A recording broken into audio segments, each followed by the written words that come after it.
Coming up, Jonathan and Cameraman Todd explore a tight, silty cave called Gator Hole and hope they don't meet any gators. Welcome to Jonathan Bird's Blue World.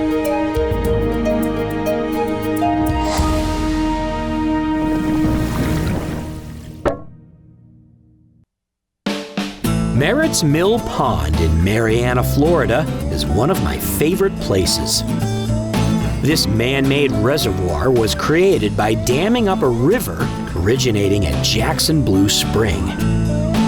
It's a long, skinny, shallow pond filled with clear water and a bunch of great submerged caves. Located in northern Florida near Tallahassee, it's a cave diver's paradise. During our expedition to explore this area, we dove Jackson Blue Spring with legendary cave explorer Ed Sorensen, who owns the local dive shop, Cave Adventurers. Then Todd and I explored a tiny, fascinating cave called Shangri-La, which gave new meaning to the word restriction. And today we're off on another adventure to explore a cave known as Gator Hole. But first, we have to find it. We're on our way to a place called Gator Hole, and we don't exactly know where it is, but we got some instructions, and we're gonna try to find it, and then we're gonna dive it. And it's supposed to be kind of a cool cave. No, because there's that thing, but it wasn't that far, I don't think. I think it was a little bit further from your shop, right? It's on my phone, but I haven't been working. Like I said, we don't actually know where it is. Between Zach, Todd, and I, with a map of the pond and some guidance from Ed, we have absolutely no idea where it is. Eventually, we do find it. Over here. And we navigate through a maze of tree stumps and logs to approach the entrance of the cave. It's the big log here as well. Some logs underneath. You pass that one. Big log, nicely done. I think that's good right in there. We'll figure out tie up to the street. It's not very inviting. Having no idea what to expect, we suit up in full side mount cave diving gear.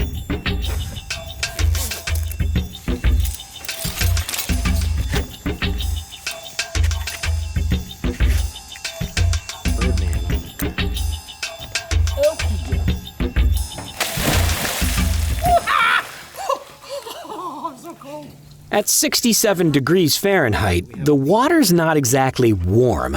I should have brought my dry suit. And the thought has occurred to me that there might actually be a gator around here.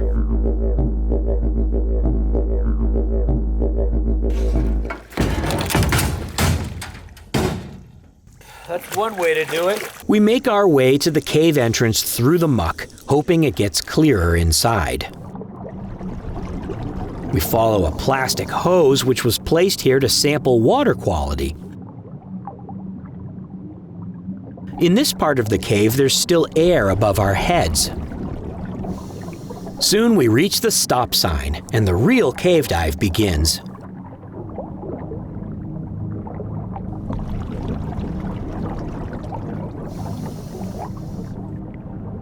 We go around a corner and down to about 25 feet deep.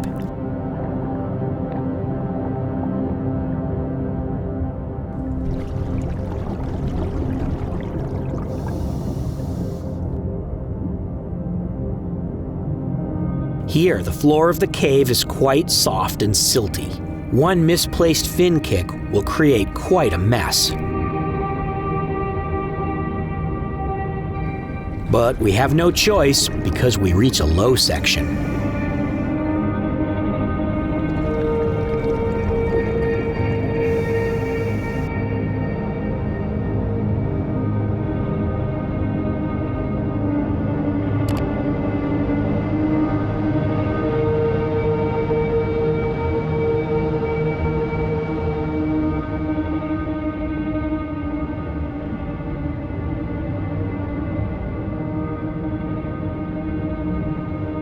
Finally, we hit the first restriction.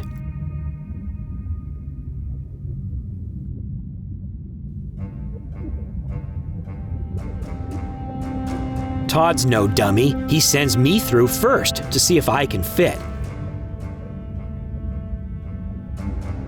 It's barely a foot tall, and I make a rookie mistake by forgetting to release the air from my buoyancy compensator. So it sort of grinds against the stone. But to be fair, I'm trying to minimize how much I disturb the bottom.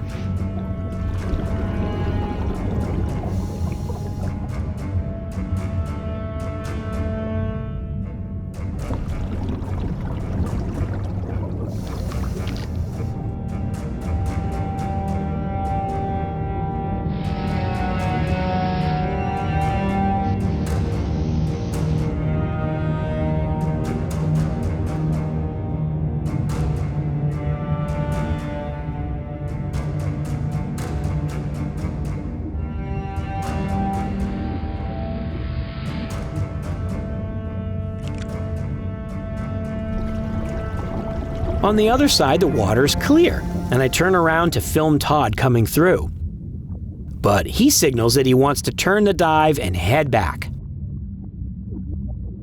One of the principal rules of cave diving is that anyone can call the dive at any time for any reason. So, I turn around and squeeze back through.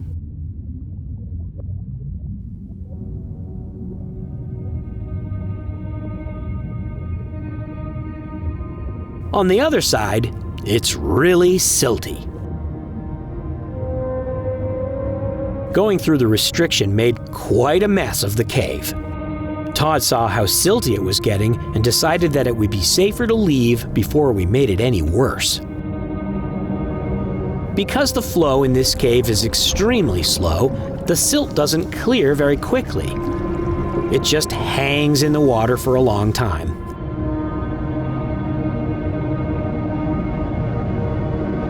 So as we swim away from the silt we created and back to the stop sign, the water is clearer. Then we can see the glow of sunlight at the end of the cavern zone, and we swim back out to the boat. Because the dive is so shallow, we don't have to worry about doing any safety stops or decompression.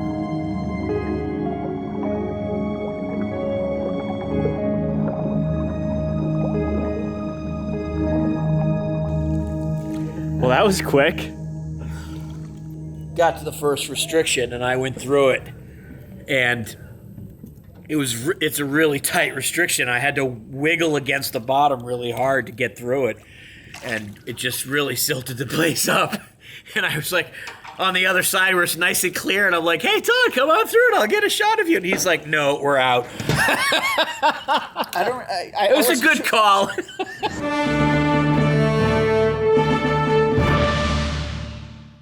After a conversation about our mutual comfort level with the silt, we decide to try again the next day, this time with smaller cameras and the knowledge that the cave will get silty. All right, no bubbles coming out of the tanks. All right.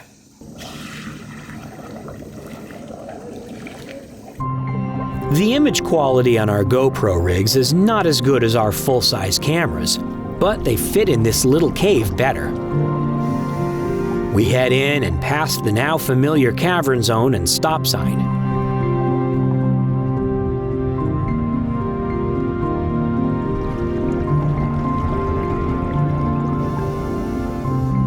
Down at the bottom, the silt from yesterday has settled, but not for long.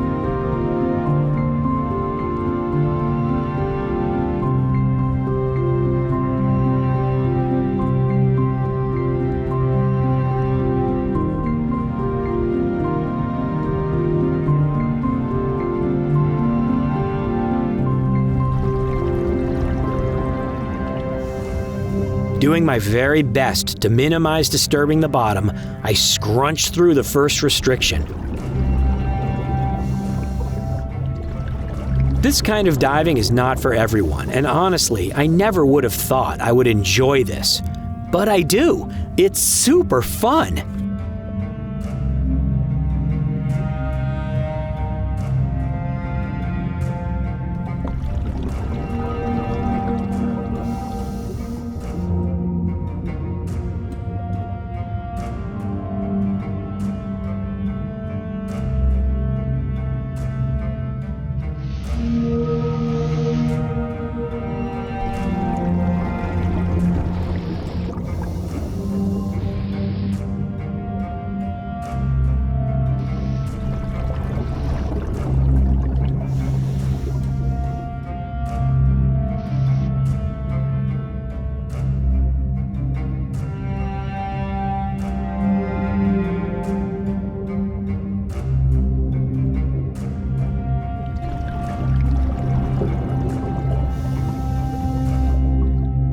On the other side, we encounter a low, wide passage with the same silty bottom. I'm not sure what this catfish is thinking being so far from the light of day.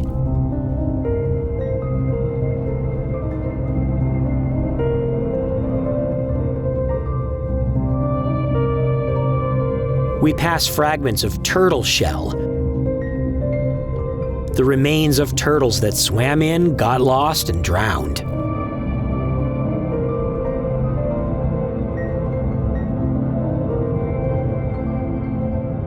It doesn't take long before we reach a second restriction.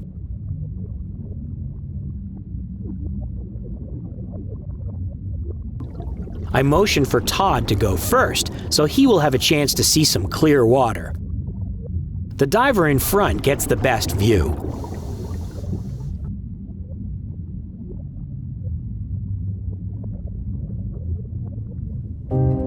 We try to stick to the ceiling to minimize the siltation. But it's not always possible in really low sections.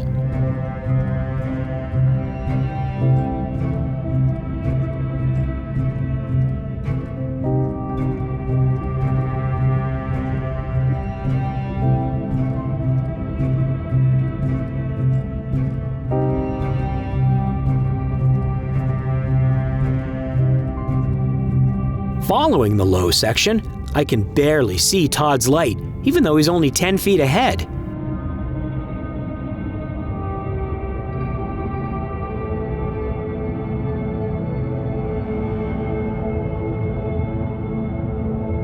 On the walls of the cave, we can see evidence of a lower water level in the past. We reach a third restriction.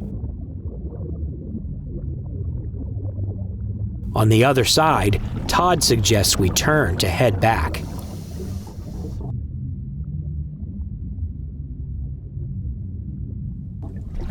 On the way back, we can see how well we preserve the water clarity. And the answer is not well. I'm using the OK technique to keep a hand on the line because the viz is so bad. We always have to be gentle with the line because if it breaks, that's a big problem. In a higher flow cave, this silt would be washed away. But in this cave, it just hangs there for hours.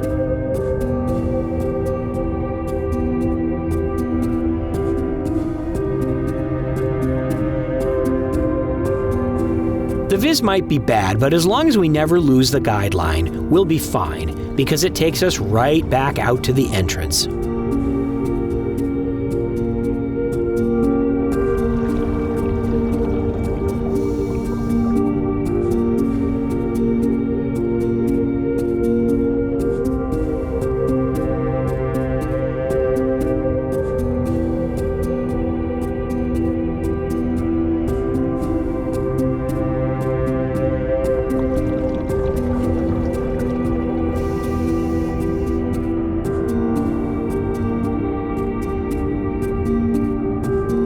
In some places, the line goes through what's called a line trap, a place where a diver can't fit. It's tough to navigate by feel in such a place, but we have enough viz to see what's happening.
We make it back to the first restriction and the silt has actually settled a little. Not for long.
When we finally make it back to the pond, I wonder how Gator Hole got its name.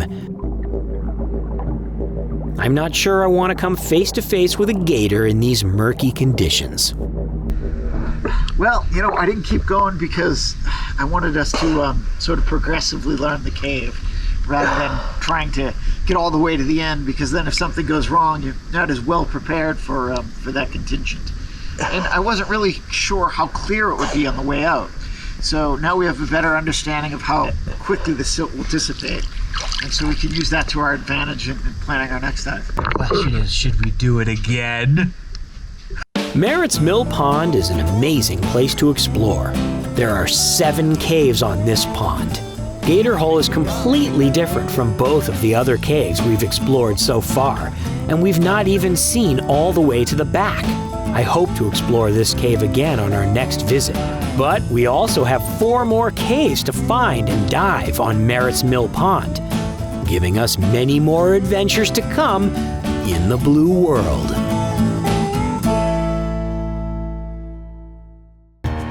Hey everyone, did you know that you now can become a Blue World member? Hit the join button down below and get access to cool perks like custom badges, early access to new videos, your name in the credits, and more.